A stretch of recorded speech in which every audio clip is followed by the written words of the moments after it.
Good morning. It's my pleasure to call this meeting of the Texas Commission on Environmental Quality to order. Today is June 12, 2019. The time is 9:30.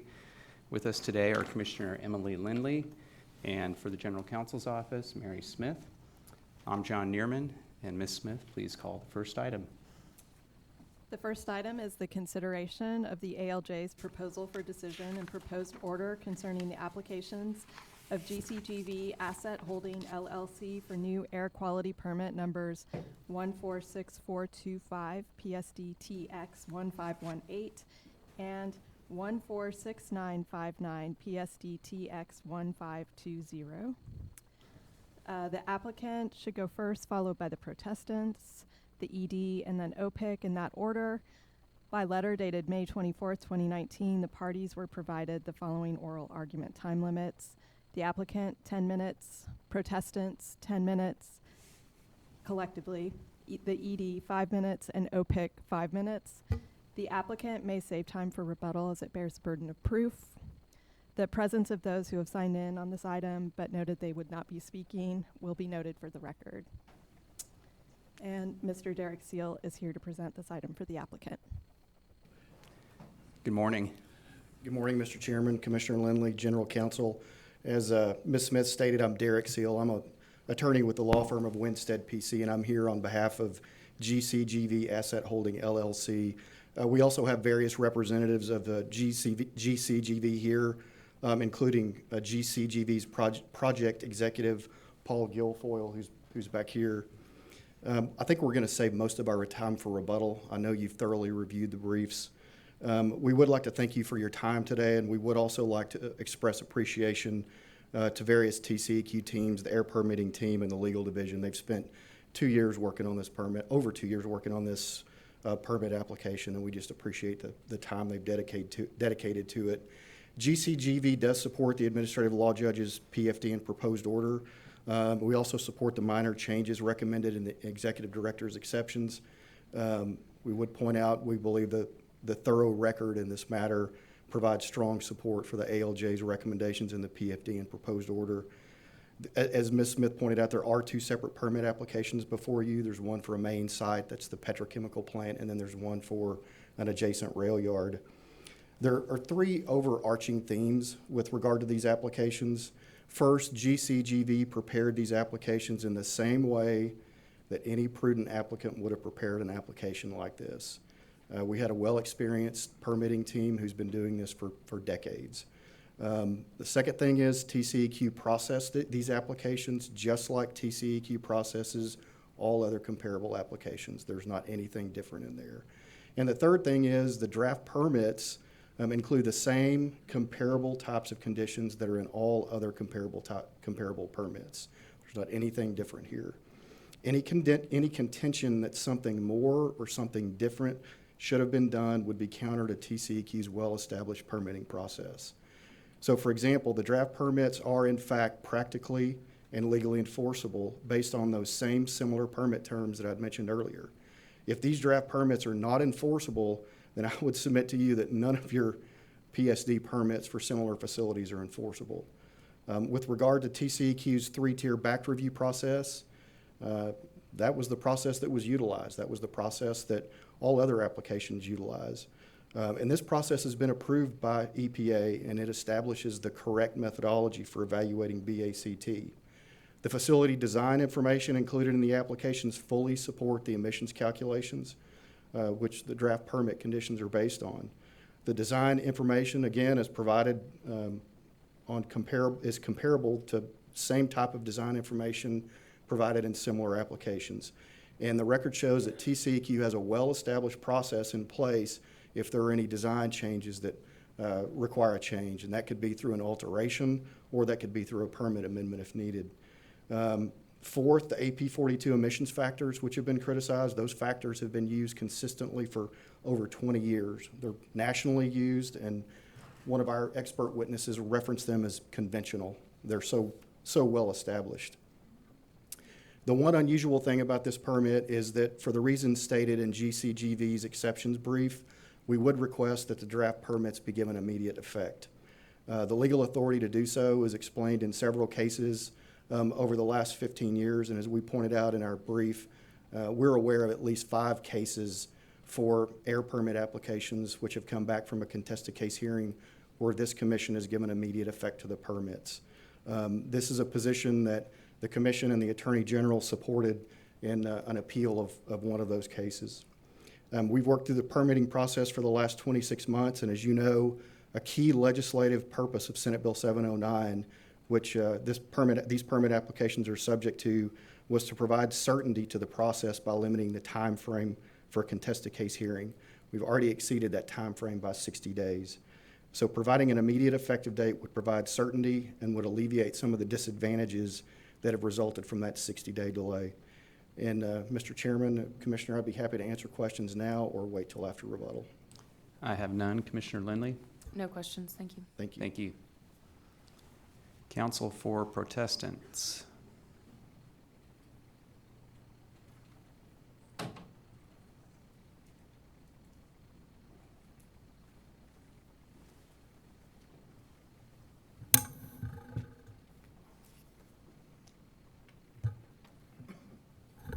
Morning. Good morning. I'm just going to time myself. We have 5 minutes. Before we start the clock, there were just a housekeeping matter. There was a handout, a couple of items from the record. I think we have them. Thank you. You're entitled to that, and how many copies do we have? It's our reply brief to SOA, and I've got a copy of the map from the record, so I can hand you that.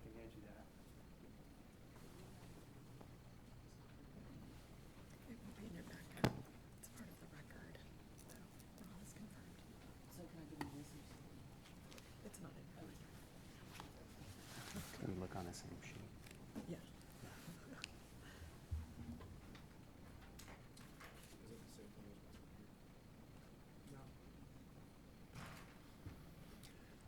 Can I start? I'm wondering if maybe I could give Mr. Seal my copy and I could share with my neighbor. Why don't we do that? All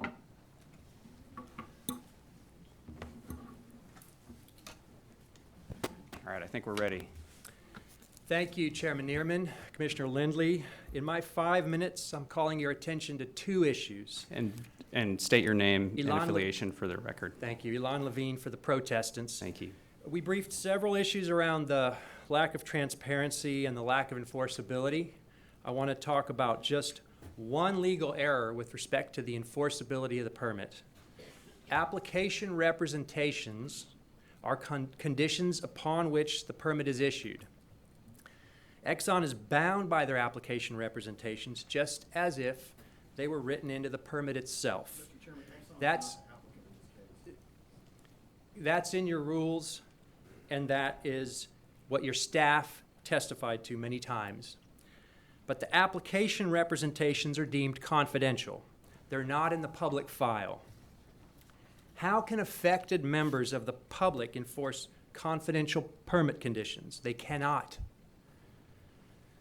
ALJ's proposed finding fact number 55 says that confidential application representations do not render the permit unenforceable. And that's a legal conclusion, and it's wrong. Our proposed findings on the subject in our reply brief, page 21 and 22, findings of facts number 25 and 26. Those are our findings. If you don't go with us on those, you should nonetheless delete the ALJ's proposed finding of fact number 55.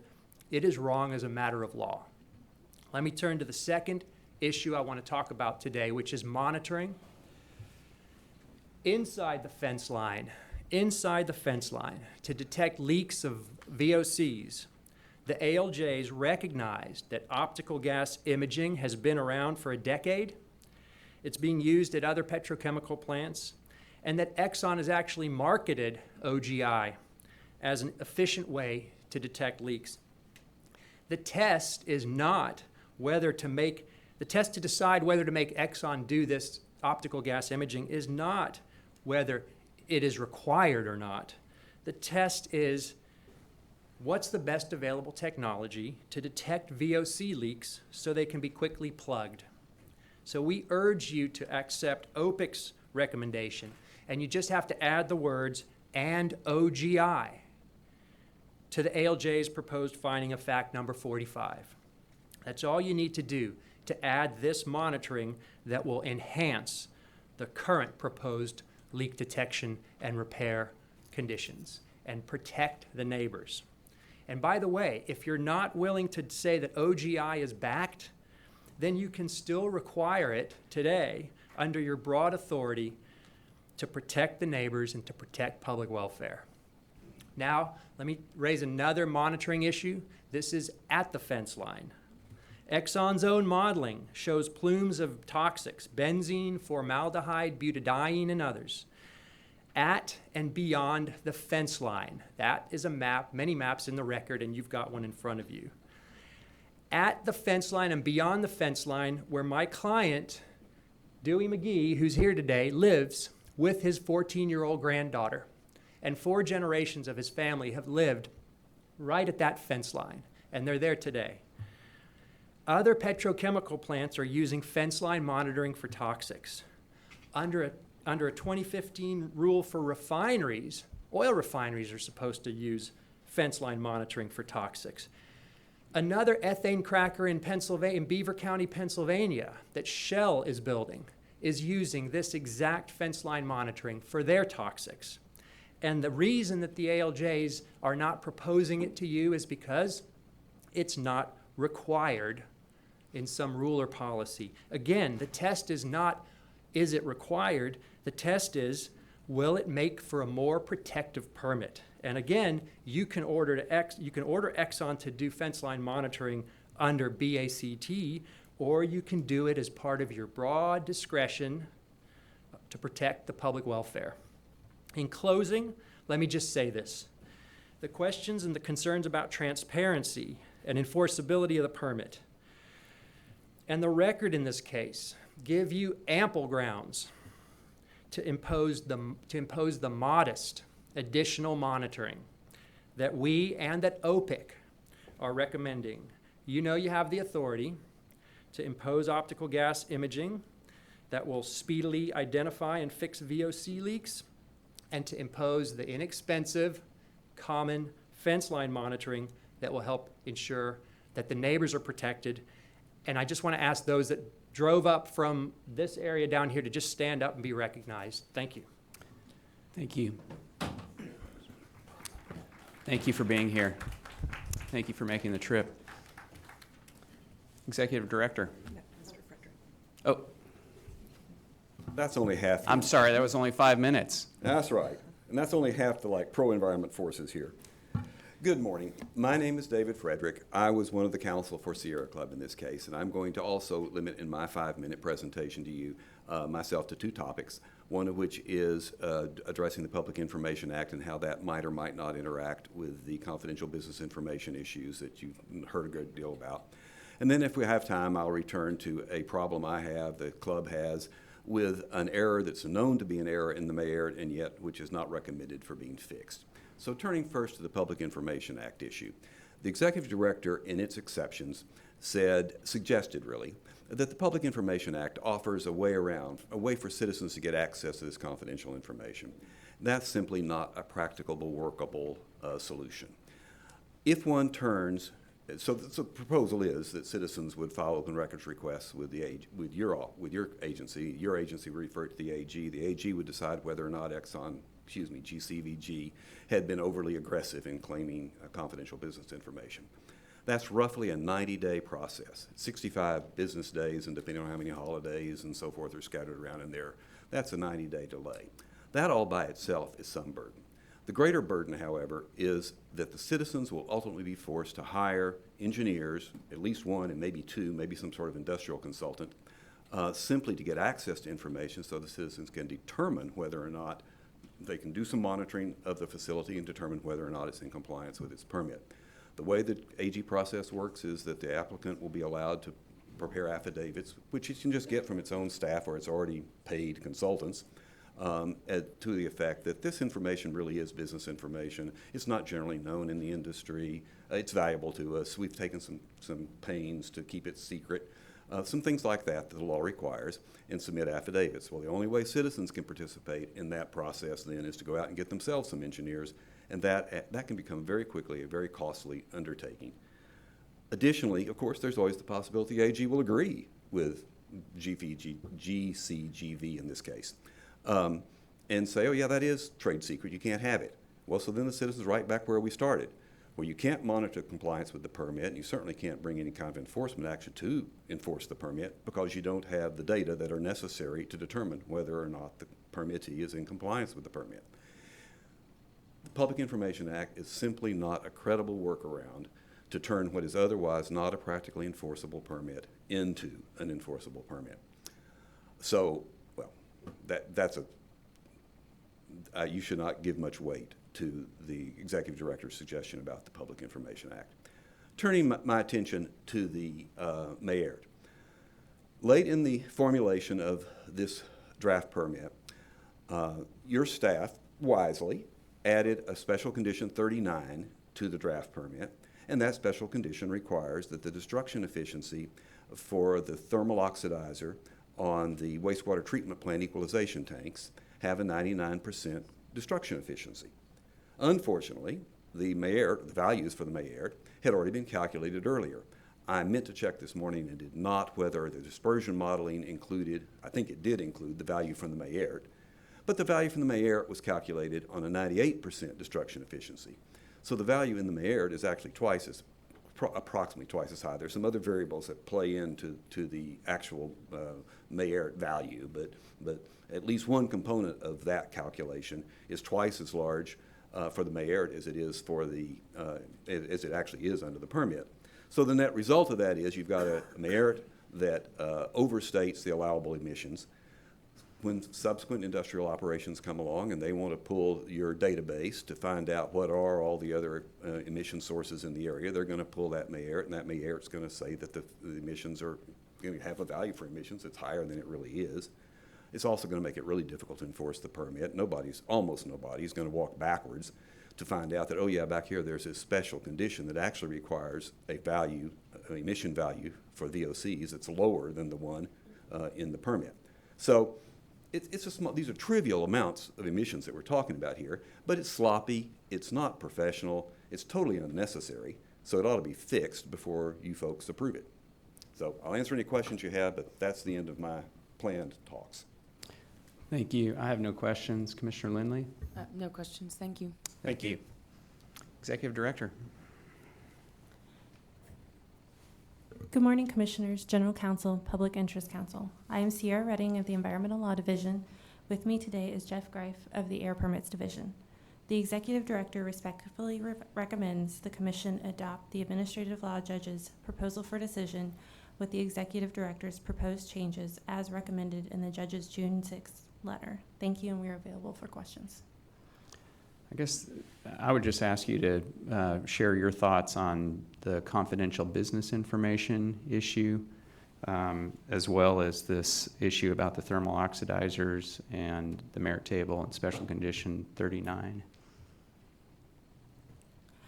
Okay, so I will talk to you about the confidential business information, and then I'll turn it over to Jeff to talk to you about the thermal oxidizers. It's more his field. So our position regarding the Confidential Business Information Act, or confidential business information, is that applicants, when they come in, they submit documents to us in their applications that are marked confidential. And the Clean Air Act, as well as the PIA, requires us to essentially treat those as confidential. And so we have the process that if someone wants the information, the public can come in and request it, and then we go through the process that's delegated or that's outlined in the PIA, and we request that the AGs, look at it, and then it's kind of between the third party. We also make them aware that someone's requested their information, and then they submit their arguments for why that information should be confidential. The Executive Director's position is that we have not we don't make a determination whether that information is truly trade secret or not. We leave that up to the Attorney General's office. Before we move on, I have a follow-up question. Those representations that are designated as confidential business information, they build to other enforceable requirements in the permit, such as limitations in the merit table or a special condition? I'll actually let Jeff answer that. Thanks. My name's Jeff Greif. I'm with the chemical section of the Air Permits Division. Yes, sir, those representations that are marked confidential do directly tie back to elements that we create for special conditions for enforcing the permit. Publicly available enforceable requirements that are just, ultimately in the nature of emission limitations or type of pollution control equipment being utilized, that sort of thing. Those are in the permit, yes, sir, and publicly available. Thank you. And then the other issue relating to the thermal oxidizer. Yes, sir, the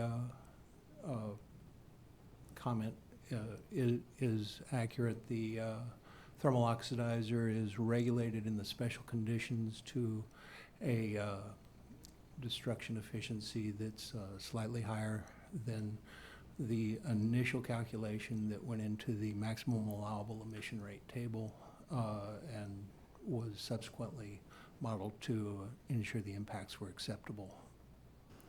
So special condition 39 relates to a subset of the total thermal oxidizers. It just addresses thermal oxidizers for go ahead. I'm sorry.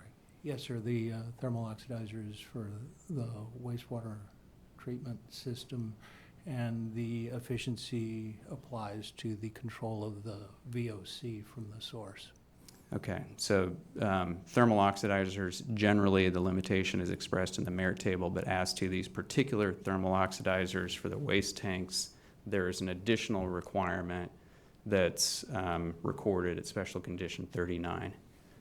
That's correct. Okay, and those requirements are additive. Yes, usually they go hand in glove. Okay. Looking at the merit table, would you have any reason to turn to special condition 39 or know that it's there, or your recollection of that document? Is there a reference, cross-reference or anything like that? I can look, but in general, as you apply or require control devices for the different facilities, you're expressing elements that are associated with the best available control technology in the permit, and then the MERT is following up with the maximum allowable emission rate for the same equipment. I'm not sure I'm answering your question correctly, sir. Yeah, I think it would probably require looking at the document, which I don't have handy. I don't know if you might have it handy. Yes, sir. Maybe while you're looking, that would exhaust my questions at this point. Commissioner Lindley, do you have any questions? My questions were similar in nature, so Okay. you basically covered them. Thank you. Special condition 39 does reference the EPN that's in the MERT table. Okay. I think that answers my questions for now. So moving on to OPIC. Thank you. Good morning, Chairman, Commissioner. For the record, I'm Garrett Arthur, representing the Office of Public Interest Counsel. If the current draft permit is to be issued, OPIC respectfully recommends that it first be changed in 3 ways. First, OPIC recommends that any issued permit require a combination of OGI and traditional LDAR as BACT for fugitive VOC emissions. Second, OPIC recommends that any issued permit require fence line monitoring of all applicable air pollutants with online public access to the real-time monitoring data. And third, to serve the public interests of transparency and enforceability, wherever the draft permit references application representations and information without providing it, OPIC recommends that this information be imported and spelled out in any issued permit. Next, OPIC would like to address applicants' request to make the permit immediately effective upon issuance. Applicants' request would create separate dates for when the permit is effective versus when the commission's order is final. Separating the effective date from the final date would cause uncertainty regarding the appeal deadline and likely necessitate the double filing of any appeal. For clarity, OPIC respectfully recommends that the commission maintain a single date when the order and the issued permit are effective, final, and appealable. Thank you, and I'm available for questions. On the last point you just made, there's, are you familiar with the, and I'm not, that's why I'm asking, the precedents that I think Mr. Seal cited to where TCEQ had allowed an earlier effective date, how the deadlines for appeals were handled in those cases? Chairman, I did go back and look at the commission orders that were cited in that footnote in the applicant's brief. I did not look at the appeal deadline issue in those. Mm-hmm. I simply looked at I compared the wording in those to, for instance, a recent commission order from this year, which was in City of Dripping Springs, which is March of this year, which equated the final date and the effective date. And I think that's very clear ordering language. And so That one did not have an accelerated effective date. Correct. Okay. All right, I think that answers that particular question. I wanted to follow up on the third point that you made about transparency. Are you suggesting that the representations in the application, which have been designated as confidential business information, ought to be public and disclosed, such that there would be no confidentiality as to representations made in the application? Is that? No, Chairman. What I am suggesting is that where the permit relies on application representations which are not confidential, it would create a more enforceable and transparent permit document if the cross-referencing that's required would be reduced, and to the extent possible, the information from the application was spelled out. I understand. In the permit document. Yeah, basically loading less in the application and more into or I guess it's still going to be an application, but loading more into the permit. Yes, sir. Even though both documents are enforceable. Yeah. That's it for me. Questions, thank you. And Mr. Seal, you have 5 minutes. Thank you, Mr. Chairman. I will just go through some of the comments that were made in the order they were made. First of all, we would like to formally object to any references to ExxonMobil. They are not the applicant in this case. The applicant is GCGV. Noted.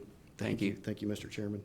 With regard to Mr. Levine's issue with regard to enforceability and the CBI, the confidential business information, as I pointed out earlier, this application was handled just like all other applications. The record is clear that it's typical for applicants for these types of permits to submit confidential business information. And again, this has been handled just like every other application. In fact, the Texas Health and Safety Code, the Clean Air Act 382.041, specifically and expressly provides that applicants for air permits may submit confidential business information. So the legislature has recognized the right for us to do that, which also goes to another point I wanted to make, which is that the legislature's recognized that this confidential business information is very important.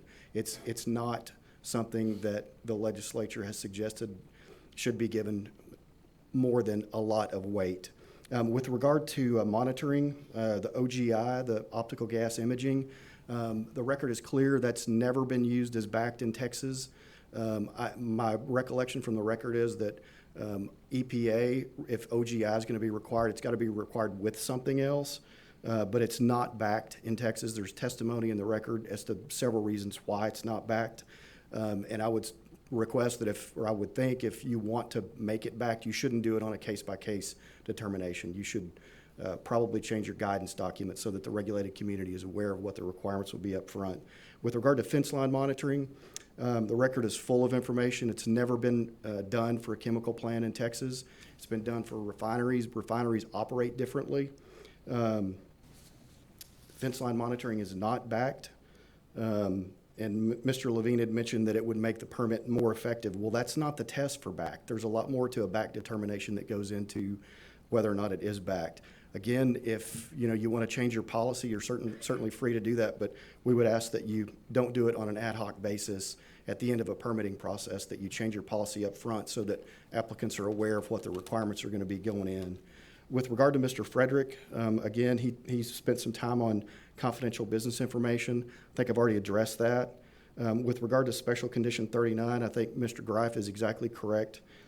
We are held to a 99% destruction efficiency for that oxidizer, and I think I heard him clarify that that is referenced as a footnote in the MERT. So we would ask that. Let me interrupt you real Yes, sir. quickly. I don't think I heard that. Is that your understanding? Are you familiar with the merit table? I don't have it in front of me, Mr. Chairman, and maybe I misstated what Mr. Greif said, but I thought I heard him say it was referenced in the MERT. Maybe it's not. Maybe I misunderstood. I think he may have said the opposite, that Special Condition 39 references the EPN Okay, I for those misunderstood. particular units. Okay. I don't think it's going to make a difference in my analysis. Commissioner Lindley, is that? Yeah, is that correct, Jeff, that what the chairman stated is, This is Jeff. Greif. Accurate? Yes, Okay. that's accurate. The Okay. EPN is in the special condition, and then the EPN, the MERT lists the EPNs. okay. Thank you, Mr. Chairman. I stand corrected. Thank you. With regard to OPIC's 3 changes, I think we've already talked about OGI and fence line monitoring.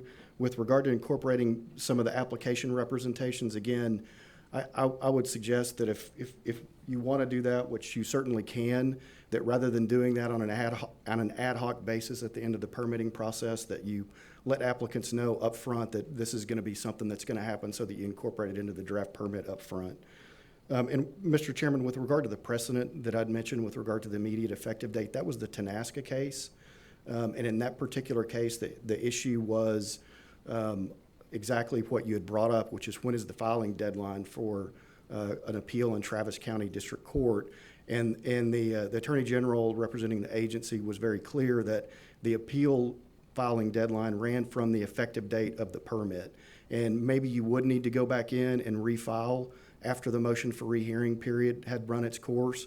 I will tell you as a practitioner, that used to not be an unusual thing to do. In fact, it's an extra step in the process, but the motion for rehearing period does not affect the effective date of the permit. Both can run dually together, and I don't really think that, in my opinion, wouldn't create a substantial procedural hurdle. In fact, I think you just file the same lawsuit twice.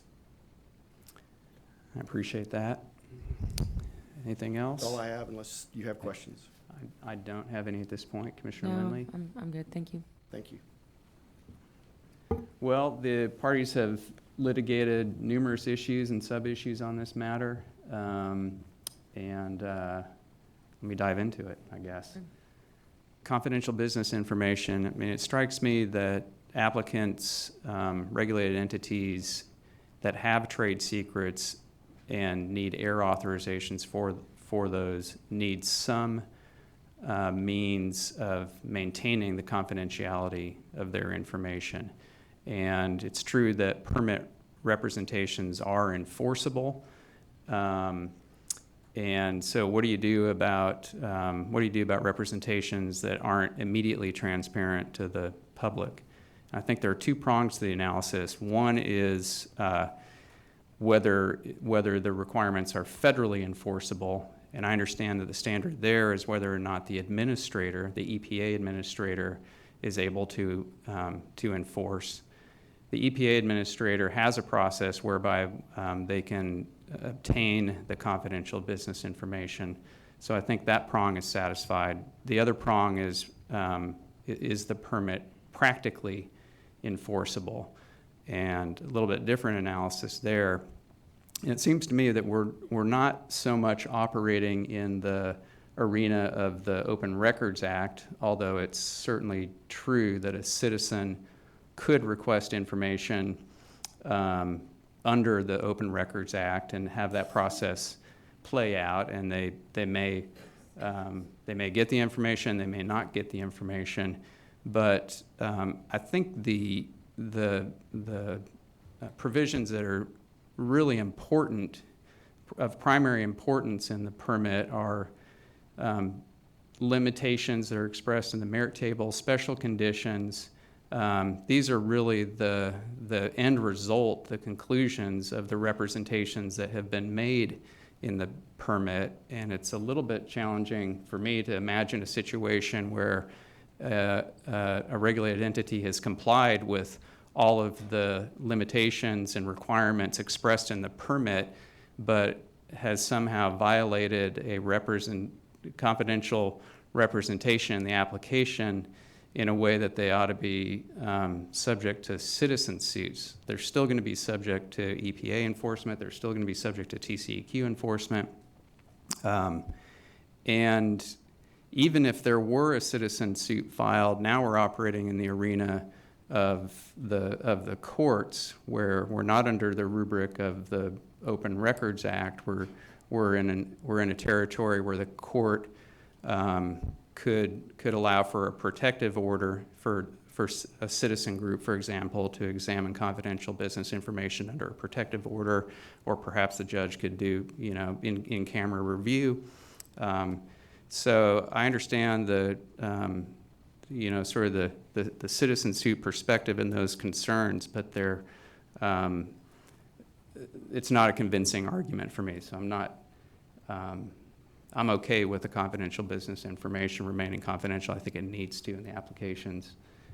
Commissioner Lindley, do you have any? I would agree. That was Okay. very thorough, which I appreciate. I think you laid it out very well. I would agree. It's not a convincing argument enough at this point to stray off of the ALJ's proposal on that issue. I also wanted to address the thermal oxidizer, special condition 39. And I've been talking a lot. Did you have any thoughts on that you want to share? No, not Okay, really. all right, so I'll share my thoughts Yeah, you can. on that. you can Yeah, start. my view is that those requirements are additive, and citizen groups are certainly sophisticated enough to read not only the merit table, but also the special conditions. So are our investigators, so are EPA investigators. I think anybody who's going to enforce this permit is going to understand that they're enforcing both the special conditions and the merit table.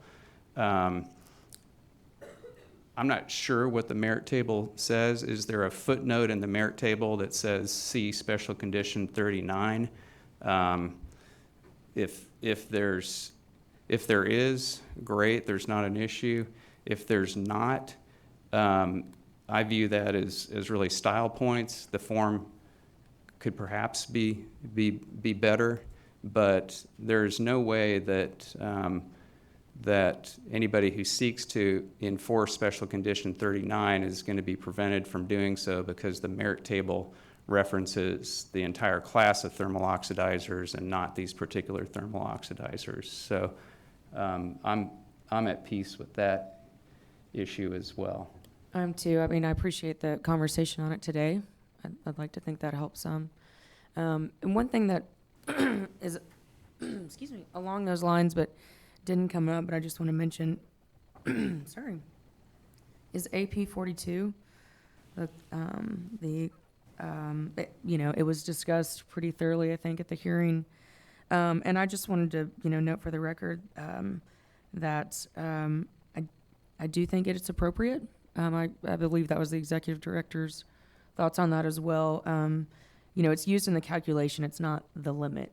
And so I just kind of, while we're talking a little bit more about air technical issues, I just want to bring that up since it didn't come up necessarily directly. But I wanted to say that. Yeah, I agree with that. And Commissioner Lindley, it struck me that a number of the protestants' arguments were less in the nature of what the law is than what, in the protestants' view, the policy could be or should be. And I think the AP 42 emission factor is a perfect example of that. It is an appropriate basis for backed fence line monitoring.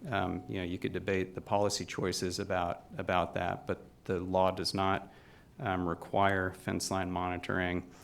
The protestants assert that the meteorological inputs to the air modeling require not only air mod, but they require it to be supplemented with air minute. They assert that the leak detection and repair requirements should include OGI, that a PSD permit can't be valid until it includes a risk management plan.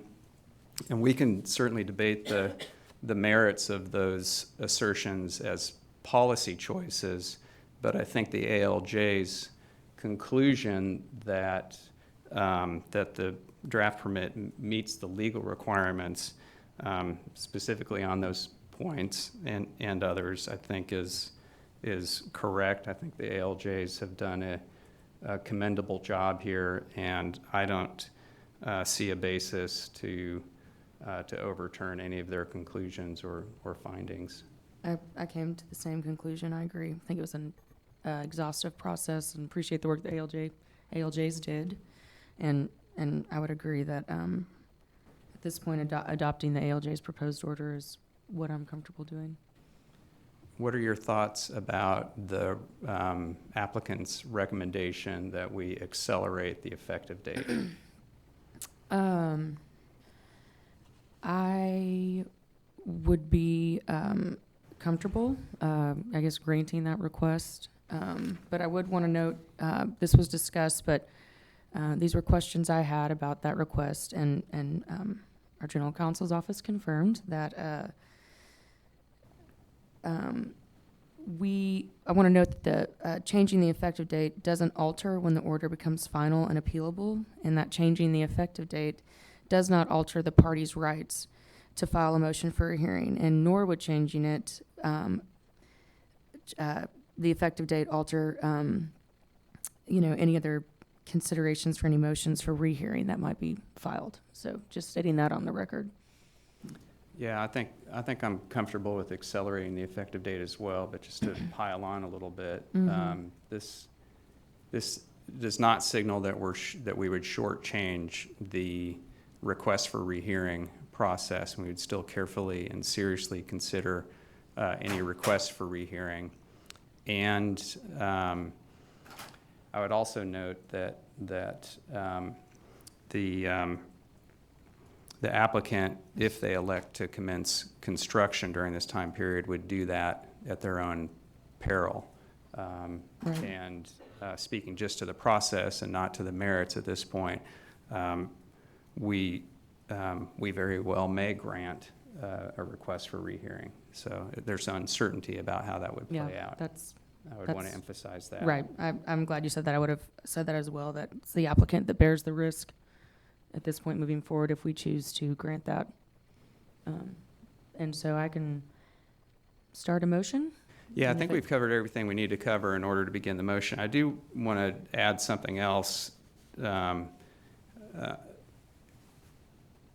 would urge GCGV and concerned community members to be good neighbors to each other, and to the extent the entity has processes that are going on that the community could benefit from knowing about, please share that information with them. To the extent that community members have concerns about what's happening at the plant, its compliance status, certainly any concerns about potential violations, I would encourage you to let the entity know that.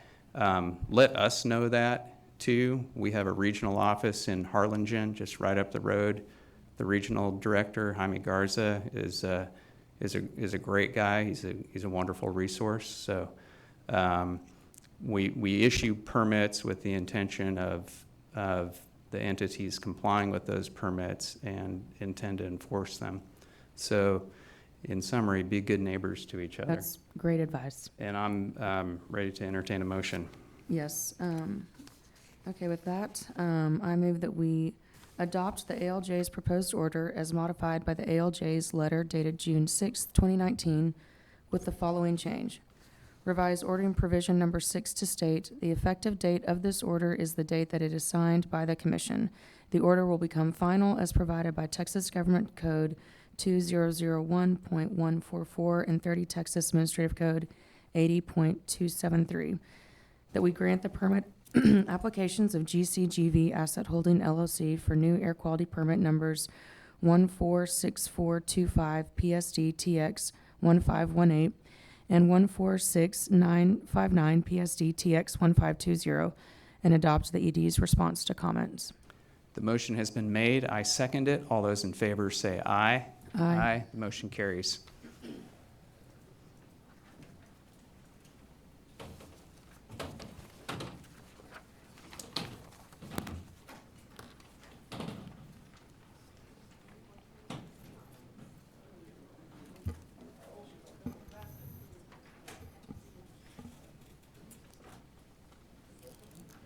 Item number 2 is the application by the City of Star Harbor for new TPDES permit number WQ0014268002 to authorize the disposal of treated domestic wastewater.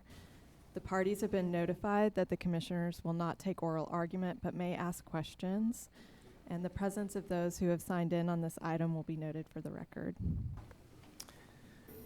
So Commissioner Lindley, on this item, we have 4 requesters. 3 of them own property that's adjacent to the discharge route in close proximity or somewhat close proximity to the point of discharge. The 4th, the City of Malakoff, has provided utility services to this area for decades, and so they have an operational and an economic interest, and all 4 have identified relevant material issues. So I would suggest that we grant all 4 hearing requests. I would agree. I will say when I was, the first time I read through this, I thought that the City of Malakoff could have done a better job of providing a more thorough explanation of how and why it will be adversely affected. But I'm comfortable sending it to hearing and kind of I agree. let It was that. a little bit more of a close call. It was a for me bit than of a the close others. call. I understand that there's probably a lot of what's the best word? A disagreement on how this will affect everyone financially, and that's a bit, everyone, both cities could be, maybe not cities, Star Harbor's the entity, I guess, but it seems like a bit of a tiff between 2 groups, and while I normally would hope that could get worked out before it comes up here to the commissioner level, it didn't, and so sending it to hearing seems the most appropriate with a referral, I think, to the alternative dispute resolution is what I would propose. Yeah, and I think, I'd also propose that we, in granting the request, we also deny granting the hearing request, we deny the request for reconsideration. I think that's good. And I would suggest 180-day I would agree. hearing duration. I have a list of issues that I've identified. If you want to try formulating a motion, I can try, and if they don't capture all yours, then we can go back. okay. With that, I move that we grant the hearing request of Castell Realty LLC, Cedar Creek Ranch Limited, Don Norwood, and the City of Malakoff, deny the request for reconsideration, refer the matter to TCEQ's Alternative Dispute Resolution Program to run concurrently with SOA's preliminary hearing scheduling efforts, and that we refer the application to SOA for a contested case hearing on the following issues: whether the applicant has a sufficient legal interest in the property proposed for this facility to submit an application for a permit under 30 TAC 305.43A, whether the applicant has adequately demonstrated a need for each phase of the draft permit, whether the issuance of the draft permit is contrary to the state's regionalization policy for Texas Water Code 26.0282, whether the proposed facility will cause nuisance odors, including compliance with any applicable buffer zone requirements, whether the water quality uses of the receiving waters were correctly determined, whether the proposed discharge will violate TCEQ anti-degradation policy and procedures or negatively impact aquatic or terrestrial wildlife species, and whether the proposed discharge will be protective of water quality under the applicable service water quality standards in 30 TAC Chapter 307. And set a hearing duration for 180 days from the date of the preliminary hearing until the proposal for decision is issued. I think that captured mine. Great. The motion has been made. I second it. All those in favor say aye. Aye. Aye. The motion carries.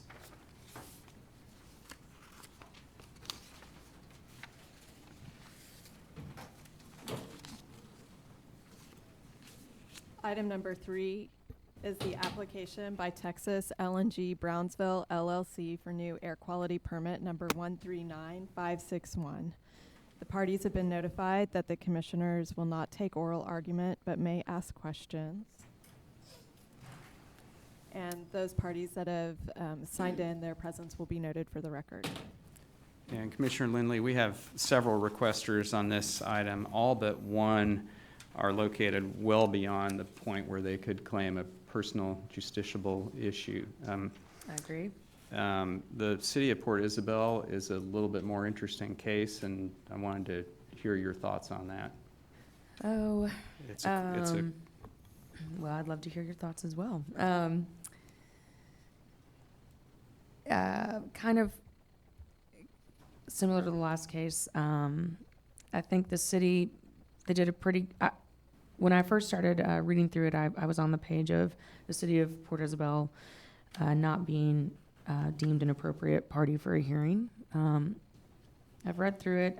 I think an argument, while I think it's a bit of a stretch, if it's a well laid out argument, could be made to send it there. This one's a little different than the last one as far as the type of facility. It is, a minor source as opposed to the last one. But with that said, it does back up completely, I guess, to the ETJ of Port Isabel. And they And made my a understanding is decent it's argument. actually within the ETJ. Oh, I'm sorry. I believe you're correct. Just Yes. outside the city limits. You're correct. That's Okay. correct. Yes. So I'd love to hear your thoughts. It's a close call. It's a very close It's a call. really close call. As I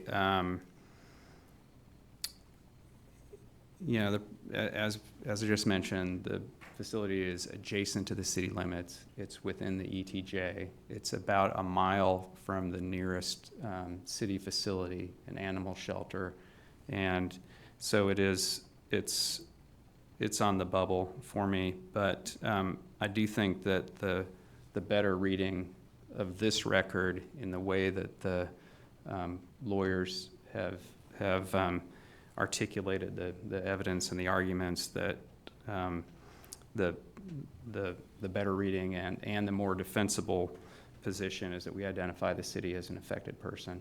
That I'm comfortable with that. I didn't start that way, but after discussing it pretty thoroughly at General Counsel's office, it sounds like a more defensible approach is to refer it to SOA and just have the city as the only, I think, the only party that we refer. It's not to say other people can't also show up and try and get into the hearing, but I agree with that, and I would identify the following issues. Is the permit protective of health and safety of the residents and employees? Is the permit protective of all flora and fauna within the ETJ? Does the application adequately address potential sources, emission rates, and background concentrations to set the correct permit conditions? And does the permit adequately protect against nuisance dust? How does that stack up? I would agree, and I would also want to refer the matter to our ADR program as well. And deny the request for reconsideration. Hearing duration. What do you think?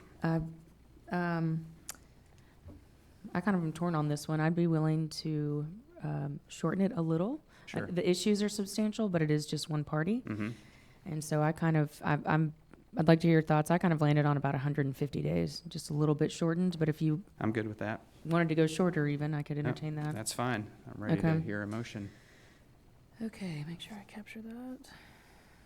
With that, I move that we Grant the hearing request filed by the City of Port Isabel, that we deny all other hearing requests and the request for reconsideration, that we refer the matter to TCEQ's Alternative Dispute Resolution Program to run concurrently with SOA's preliminary hearing scheduling efforts, that we refer the application to SOA for a contested case hearing concerning the following issues: whether the draft permit contains adequate conditions to protect against adverse effects on the health and safety of the requester's residents and employees, including sensitive subgroups, whether the draft permit contains adequate conditions to protect against adverse effects on plants, marine and aquatic organisms, animals, wildlife, and sensitive receptors within the requester's corporate and ETJ boundaries, whether the application properly calculated and addressed potential emission sources, emission rates, and background concentrations to establish appropriate conditions in the draft permit, and whether the draft permit contains adequate conditions to protect against nuisance dust conditions affecting the requester's property during operations, and that we set the hearing duration for the proceeding at 150 days from the date of the preliminary hearing to the issuance of the proposal for decision. The motion has been made. I second it. All those in favor say aye. Aye. The motion carries.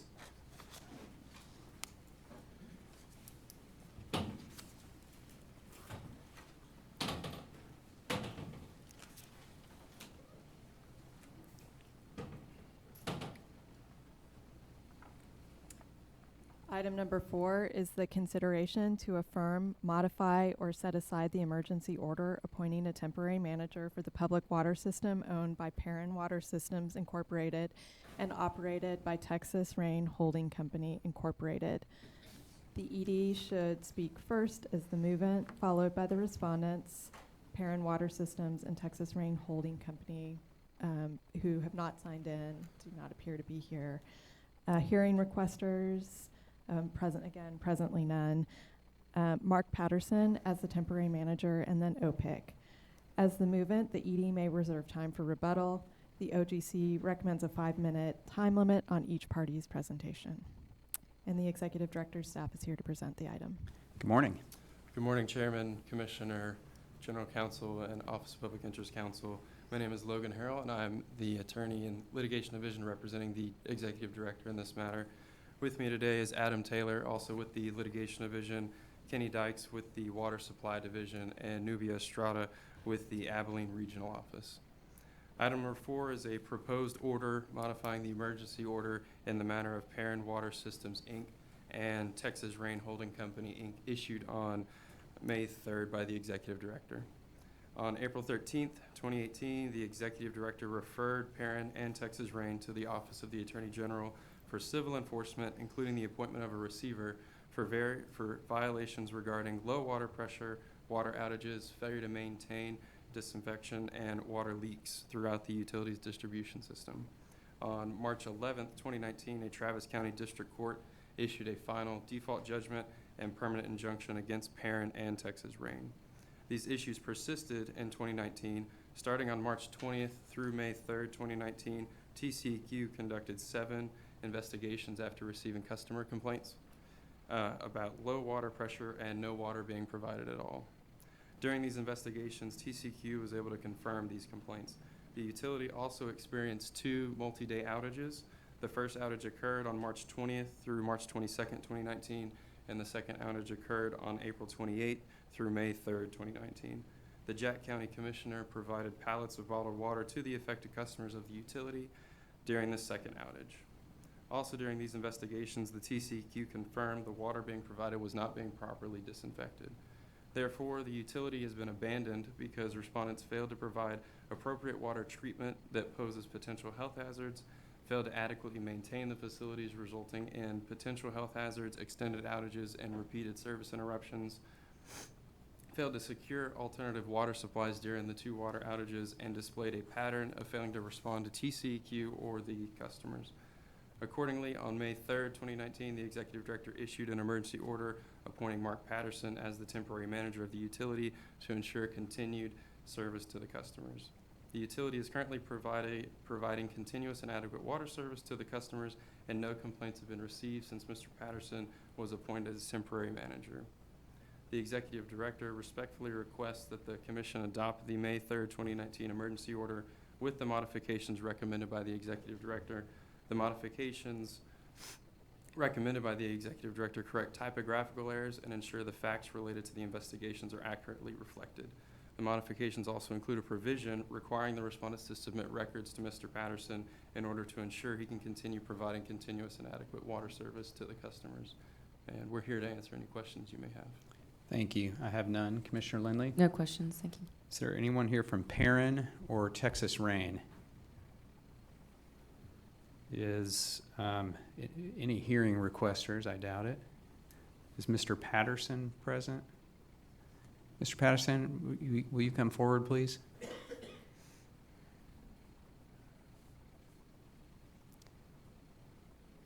Before we do anything else, let me thank you, sir, for your service and for getting that system running again. We really appreciate that.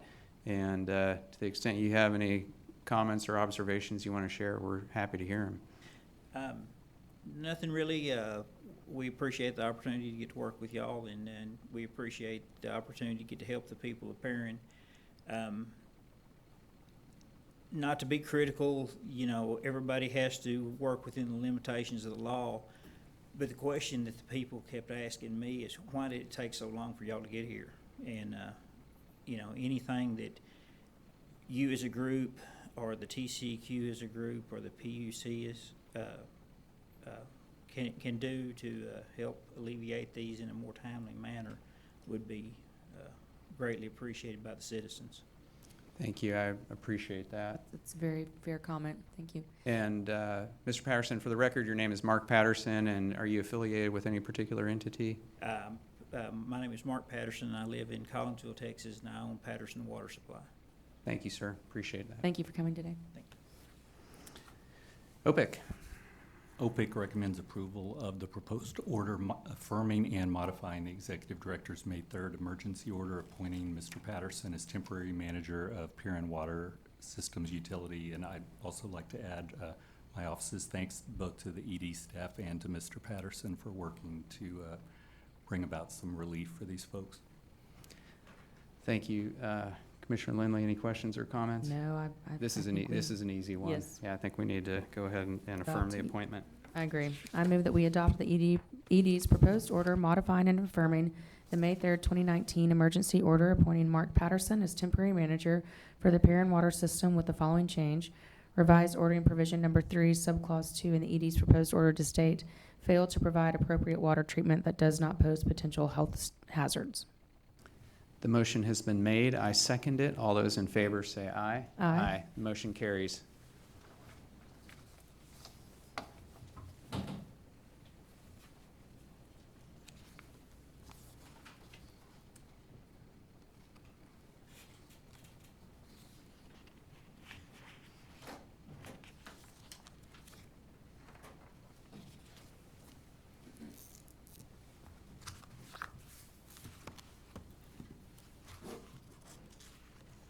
That brings us to the enforcement docket, items 5 through 27. And the executive director's staff is here to present these matters. We have one person signed in who's available to answer questions on item 10 if the commission wishes, and his presence will be noted for the record. Good morning. Good morning, Chairman, Commissioner, General Counsel, and Public Interest Counsel. For the record, my name is Melissa Cordell of the Enforcement Division, and with me today are Brian Sinclair, also of the Enforcement Division, and Charmaine Backens and Janice Hernandez of the Litigation Division, representing the Executive Director. Pending before you are items 5 through 27. The total assessed administrative penalties are $327,754, with $55,262 deferred, $85,900 applied towards supplemental environmental projects, and $186,592 to the general revenue.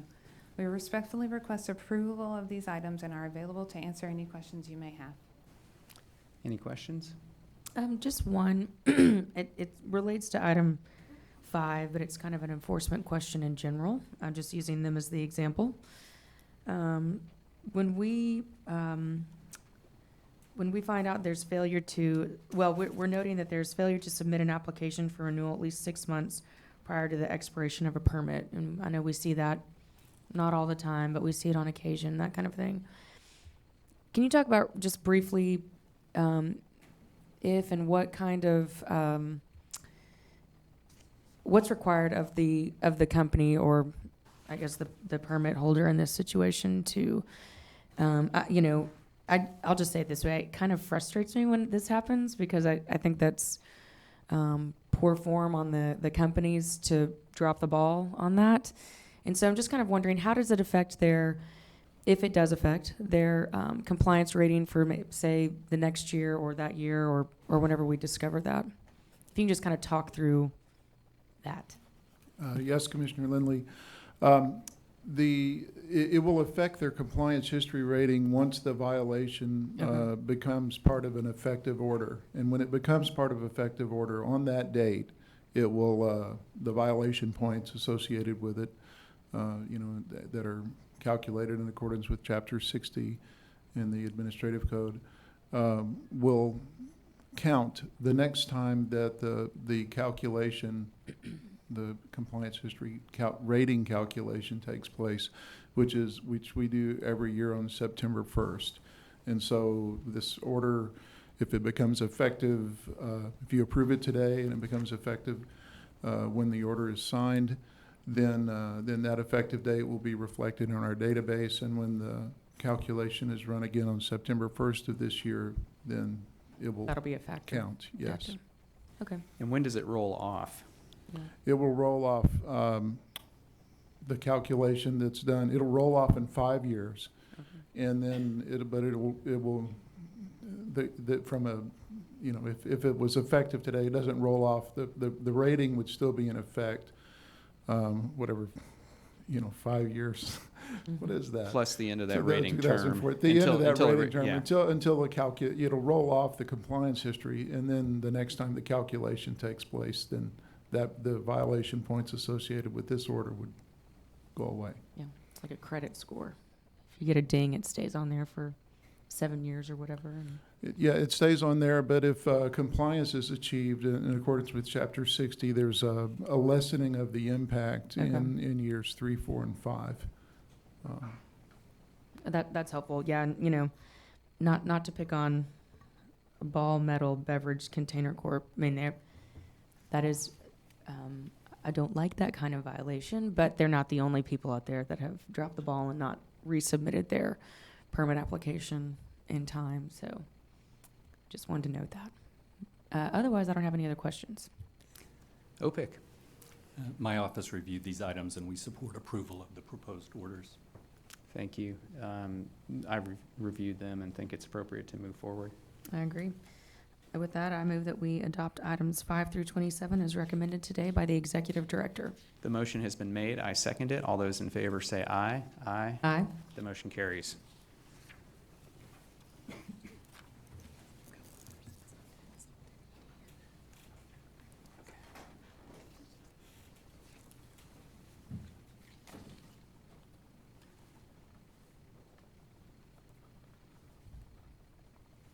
Item number 28 is consideration for the publication and hearing on proposed amendments to certain sections of 30 TAC Chapters 222 and on new section Chapter 309, Subchapter D.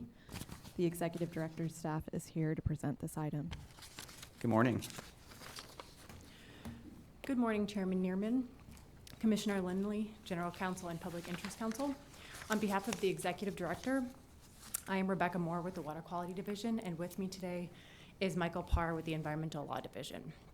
The proposed rulemaking would amend 30 TAC, Chapter 222, Subsurface Area Drip Dispersal Systems, and Chapter 309, Domestic Wastewater Effluent Limitation and Plant Siting, to implement changes based on the petition the Commission received from the City of Austin on March 14th, 2016. The proposed rulemaking in Chapters 222 and 309 would give an applicant for a Texas Land Application Permit, a TLAP permit, the option to reduce the acreage required for land application of treated domestic wastewater by obtaining a beneficial reuse credit that accounts for the effluent that is used for beneficial reuse instead of going to the land application site. The proposed rulemaking would establish requirements for obtaining and maintaining a beneficial reuse credit, and the beneficial reuse credit would be based on the firm reclaimed water demand demonstrated by water use data from the applicant's reclaimed water users. Staff respectively requests approval for the publication of and hearing on the amendments to chapters 222 and 309, and staff also requests permission to make non-substantive revisions to comply with Texas Register requirements if needed. Thank you. We are available to answer any questions. I have none. Commissioner Lindley? I just have one quick question, and I will just, excuse me, just state that I think we should approve it for publication hearing. But, you know, it came in 2016, and here we are today. I'm just wondering, you know, what all was happening in that 3 years, or, you know, why it took so long. I guess some might say, was it there was a lot of feedback we got from stakeholders, or it's just a very highly technical rule package, or kind of what took a while, I guess, to get here today is what I'm curious about. Chairman, Commissioner, Michael Parr for the Executive Director. I believe the delay was caused from City of Austin first went back. They posed the petition to us, and they went back and gathered a stakeholder consensus, and they came back to us, I think, I'm not sure exact time, but there was a period of time where they gathered consensus from their stakeholders, and then the highly technical process of working out the request led to the situation, or led to today that we're still here. And Mr. Galindo is going to also supplement the answer to that question, I think. Thank you. So I was involved with the process, and we did start with a stakeholder process. The previous chairman, when we were granted permission to move forward with that stakeholder process, really wanted to ensure that firm means firm. And so it's very important for us that we don't have unauthorized discharges. And so we want to maintain the integrity of our land application program, protect surface waters and groundwater. And so it was a very technical exercise, and there was a lot of things to consider. And we did have a lot of back and forth with the City of Austin and trying to meet their needs with the rule petition. So that is why the delay. Thanks. I figured it was something along that, and I always want to encourage stakeholder involvement, so I'm glad to know that that was kind of a big factor into, you know, why it took a little while. Stakeholder involvement, and also timely promulgation of rules. And my sense is that, you know, when the legislature tells us to do something, we get on it. Those move pretty quickly. The petitions for rulemaking don't always go as Fair. quickly. And I think there are perfectly reasonable explanations. Yes, for I that. appreciate when it gets to us that it's a good rule package, right? And that can take a lot of work. And so, anyway, I just kind of wanted to hear why. Thank you. I think we have Mr. Harrington up next. Good morning. Please begin with your name and affiliation. Good morning. I'm Chris Harrington. I'm the Environmental Officer for the City of Austin, and thank you for your consideration on this matter. Just to further supplement the answer provided by Mr. Galindo, the City of Austin, under the leadership of Mayor Adler, actually convened a large group of diverse stakeholders to prepare the petition before we even submitted it. And so that included not only environmental interests, but a wide range of political subdivisions, cities, counties, river authorities, and engineering companies that are typically on the other side of some of these issues from environmental interests on wastewater discharge permitting, at least in Central Texas. And so we were certainly excited that, to have the assistance of TCEQ staff and the consideration here today. And so on behalf of the City of Austin, I want to express our appreciation not only to the Commission, but also to agency staff, especially Mr. Galindo, for your leadership and courage in taking this pragmatic step towards expanding tools for managing wastewater in Texas. Continued population growth not only increases the cost of land, especially here in Central Texas, but also puts simultaneous pressure on our water supplies and wastewater treatment facilities. The rule proposal provides a step in the right direction towards allowing that growth to continue economically while also protecting water quality and encouraging beneficial reuse as a means to enhance water conservation efforts. As I mentioned, this idea was born from a collaborative approach involving a diverse group of stakeholders, which I think speaks to the positive nature of what we're attempting to achieve. We think that innovation often occurs in those spaces in between, our individual silos and consideration of your reuse program and the issuance of your land application permits is a step in that right direction. So thank you again. And on behalf of the many interest groups who developed this idea back in 2016, we encourage your favorable consideration of the staff proposal.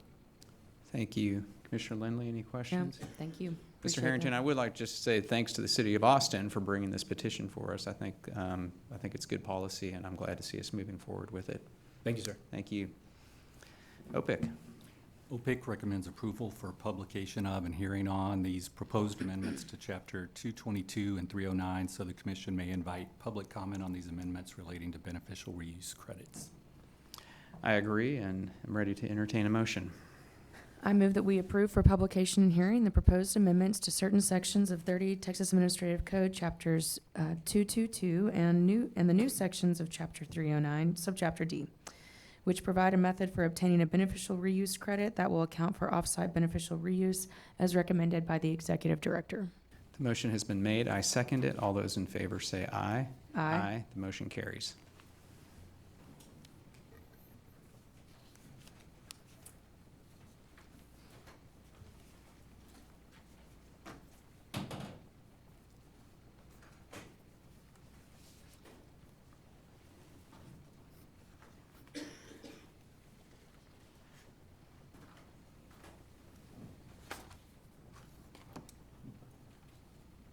And that takes us to items 29 through 33, the quadrennial rule reviews for chapters 12, 39, 50, 55, and 80 of Title 30 Texas Administrative Code. And the Executive Director's staff is here to present these matters. Good morning. Good morning. Good morning, Chairman, Commissioner, General Counsel, and Public Interest Counsel. For the record, my name is Patricia Duran from the General Law Division, and with me today is Janice Hudson from the Environmental Law Division, representing the Executive Director.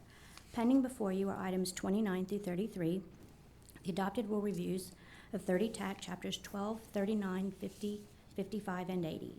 As required by Texas Government Code, Section 2001.039, Executive Director staff conducted rule reviews of these chapters to determine if the need for the rules within these chapters continue to exist.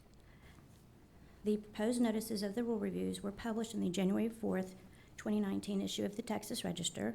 The public comment period for these rule reviews closed on February 5th, 2019. No comments were received during the public comment period for these reviews. Based on the review of these chapters, the Executive Director has determined that the reason for the rules continue to exist. Additionally, during the course of these reviews, the Executive Director determined that the following are obsolete and no longer needed and will be addressed in a future rulemaking action. Rules in Chapters 39, Subchapters A through E, rules in Chapter 50, Subchapters A through C, rules in Chapter 55, Subchapters A and B, and rules in Chapter 80, specifically Sections 80.3, 80.5, and 80.251.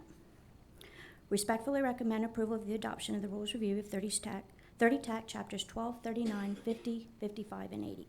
Additionally, the staff requested authorization to make non-substantive revisions necessary to comply with Texas Register requirements.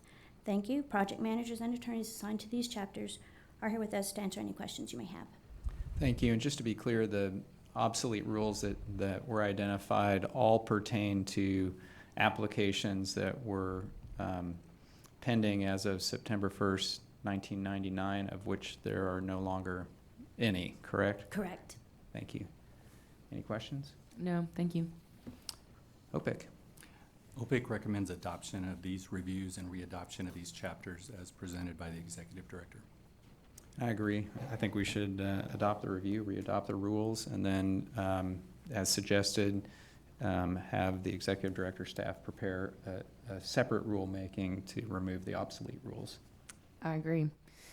I will do a motion then. I move that we adopt the rules and readopt the rules in 30 Texas Administrative Code, Chapters 12, 39, 50, 55, and 80 without amendment, and direct the Executive Director to initiate rulemaking to eliminate the obsolete subchapters and sections identified by the Executive Director in 30 Texas Administrative Code, Chapters 39, 50, 55, and 80 before the next quadrennial rules reviews of these chapters.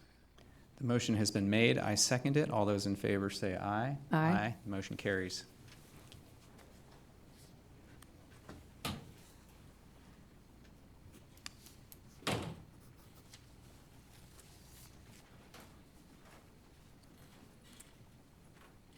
Item number 34 is the discussion of future actions to be taken in light of the Texas Supreme Court's opinions delivered on May 3rd, 2019 in the matters of Brazos Electric Power Cooperative Incorporated versus Texas Commission on Environmental Quality and Texas Commission on Environmental Quality and Richard Hyde versus Brazos Valley Energy LLC et al.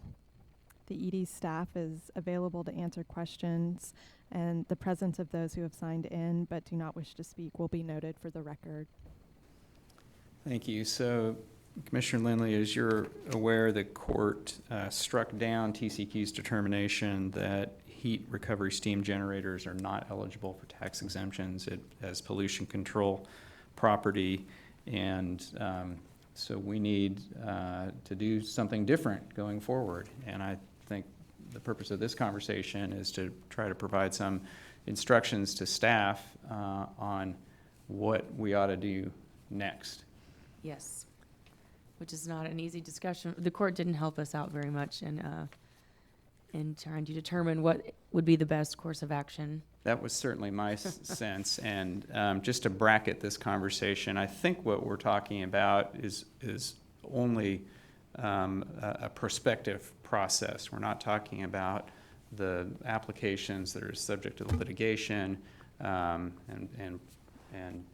perhaps not even those that have come in since the litigation, but before any ultimate rulemaking is adopted. But I'm focused on what we do in the future, and I'll just share that I'm really agnostic on the outcome, whether we delist this type of equipment, whether we provide a method that gives a minimal tax credit, whether we have a method that provides a substantial tax credit, 100% determination for the property. I really don't have an opinion about that. What I'm interested in doing is finding a legally defensible path forward out of this, including a robust stakeholder process.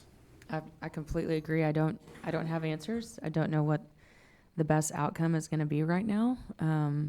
But we do need to start discussing what that might be. And the term robust is great as far as either reconvening a work group or getting new stakeholder input. I think we need to hear from people on this one because I too don't know what the answer is right now. Yeah, and I've thought a little bit about what the process might look like going forward, and I'm sort of of the mind that I don't want to belabor this. Agreed. Yeah, we need to get a new legally defensible policy in place, and so I might suggest that the executive director bring us a draft rule that we could put out for comment that would include multiple viable paths so that we could move forward with a final rule without raising any notice issues, that there wouldn't be any logical outgrowth challenges if that can be done. I guess that's a question. It can be done, right? We can direct them. Yeah, it has been done. It can be done. What I'm struggling with a little bit is that I think the court left us with a challenge to figure out what's legally defensible. I agree. And I think our role is just to pass that challenge on to staff and have our brilliant staff work it out. I agree. I wish I could provide more direction for staff as well. I think we need to hear kind of the three options you rattled off, right? We need to explore potential, or staff can look into exploring each of those, and maybe there's another option out there I hadn't thought of that would be legally defensible, but I agree. I feel like those are kind of the options we have on the table, and we just need to vet them. And my sense is that we have an advisory group on this issue. We have stakeholders that were clearly engaged in the litigation, so I'm not concerned that there's going to be a lack of stakeholder process. You'll probably have abundant stakeholder input. It's just going to be coming from a lot of different directions. And, you know, certainly there should be an engagement. I think there's no way to avoid engagement with stakeholders, you know, in developing the rule. And I would anticipate robust stakeholder involvement and comments on whatever we ultimately decide to propose. I agree. I think that's what will happen. I think that I don't exhausts know. my Yeah, thoughts I mean, on the there's not matter. really any action to take Yeah. at this point on our end. It's just So, up to y'all now. Staff, here. Take this mess and sort it out for us. And I good don't think we luck. need to take any action, so just with those instructions, I think we're done with this item. Thank you. Thank y'all. And good luck.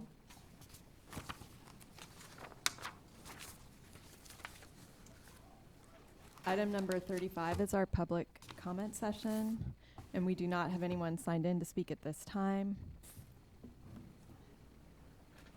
So that takes us to the end of the items posted for open session, and so the commission will meet in closed session today in Building E, Room 211S now, as permitted by the Open Meetings Act, including Texas Government Code Sections 551071 and 551074, to take up and consider matters pursuant to items number 36 through 39 as posted and noticed. The time is 10:56, and we stand in recess.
The commission met in room 211S, Building E, for closed session from 10:58 a.m. until 11:13 a.m.